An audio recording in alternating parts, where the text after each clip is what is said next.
나라 빚이 늘었다는 말을 좀 너무 많이 들립니다. 뉴스에서는 늘 비슷한 말만 반복합니다. 아직 괜찮다. 선진국보다 낫다. 관리 가능하다. 그래서 대부분은 그냥 넘깁니다. 그런데 현실은 다릅니다. 금리는 이미 올랐고 대출은 막히고 기업은 투자를 멈췄고 자영업자는 하루하루가 버티기입니다. 이쯤 되면 이 질문을 안 할 수가 없습니다. 나라가 괜찮다는데 왜 내 삶은 점점 더 조여오는 걸까? 이 질문에서 모든 게 시작됩니다. 국가 부채라는 건 숫자로 먼저 오지 않습니다. 항상 체감으로 먼저 옵니다. 그리고 그 체감은 늘 민간에서 시작됩니다. 국제통화기금 IMF는 한국을 보면서 당장 위기라는 말은 하지 않습니다. 대신 중기위험지수, 가능성 재정 여력 이런 말을 씁니다.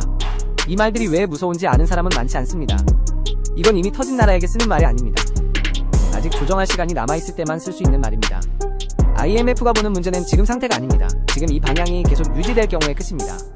많은 사람들이 국가 부채를 볼 때 절대 숫자만 봅니다.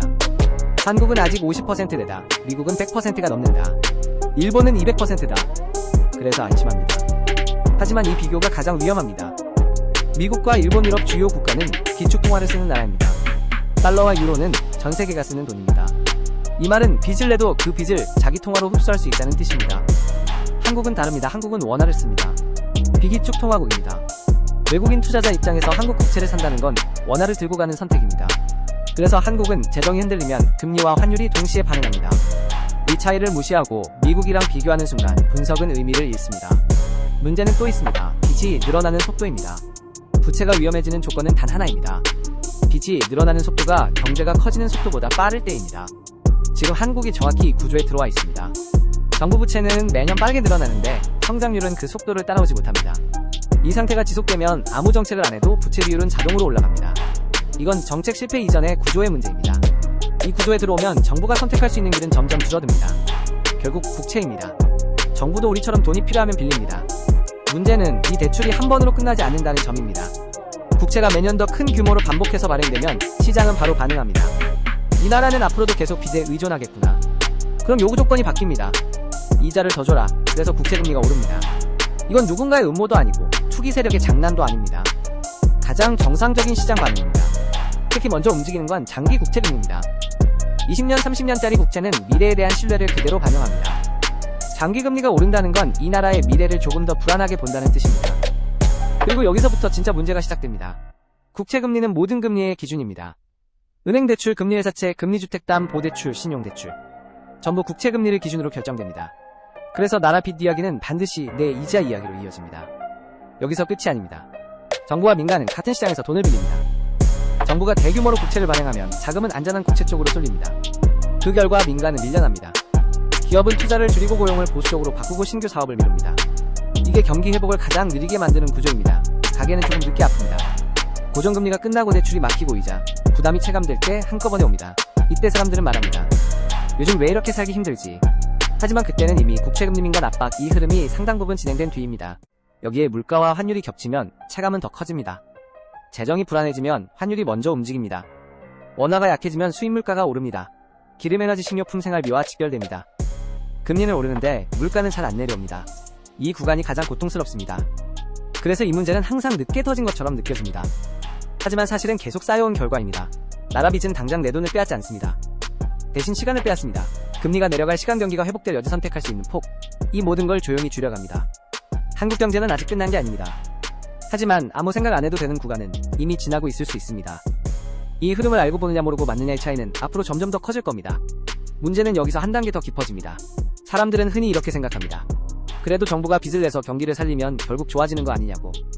하지만 이 논리는 아주 중요한 조건 하나를 빼먹고 있습니다. 그 빚이 생산적인 곳으로 흘러가느냐입니다.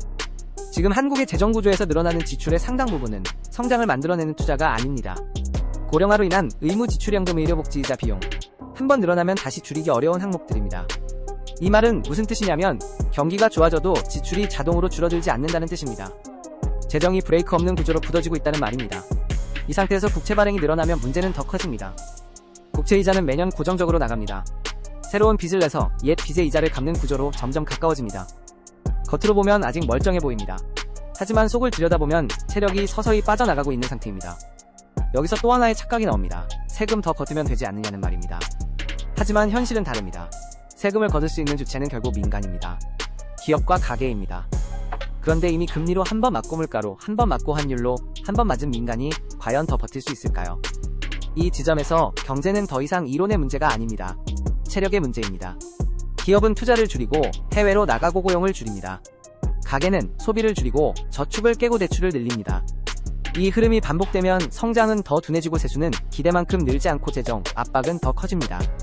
이게 가장 위험한 자기 강화 구조입니다. 재정을 살리려다 민간을 약하게 만들고 민간이 약해지니 재정이 더 흔들리는 구조. IMF가 가장 경계하는 패턴이 바로 이것입니다. 그래서 IMF는 정책 하나 숫자 하나를 지적하지 않습니다. 대신 구조를 봅니다. 이 나라가 스스로 속도를 조절할 수 있는가, 아니면 흘러가는 방향에 몸을 맡기고 있는가.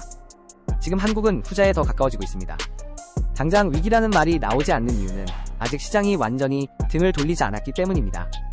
하지만 시장은 항상 말없이 움직입니다. 장기금리로 환율로 잡은 흐름으로 조용히 신호를 보냅니다. 그리고 그 신호를 가장 늦게 느끼는 쪽이 항상 개인입니다. 뉴스에서 위기라는 말이 나오기 시작하면 그때는 이미 선택지가 많이 사라진 뒤입니다. 그래서 이 이야기는 공포를 만들기 위한 게 아닙니다. 지금이 마지막 경고 구간일 수 있다는 현실을 보여주는 이야기입니다. 나라 빚은 폭탄처럼 터지지 않습니다. 서서히 조용히 그러나 확실하게 삶의 여지를 줄여갑니다. 금리를 통해 물가를 통해 기회를 통해. 그래서 이 문제는 정치 성향의 문제가 아니고 찬반의 문제가 아닙니다. 방향의 문제입니다. 지금 이 방향이 계속 유지된다면 언젠가는 누군가 반드시 대가를 치르게 됩니다. 그리고 그 누군가는 항상 민간이었습니다. 지금까지 역사가 늘 그래왔습니다. 이걸 알고 맞느냐 모르고 맞느냐의 차이는 앞으로 점점 더 커질 겁니다.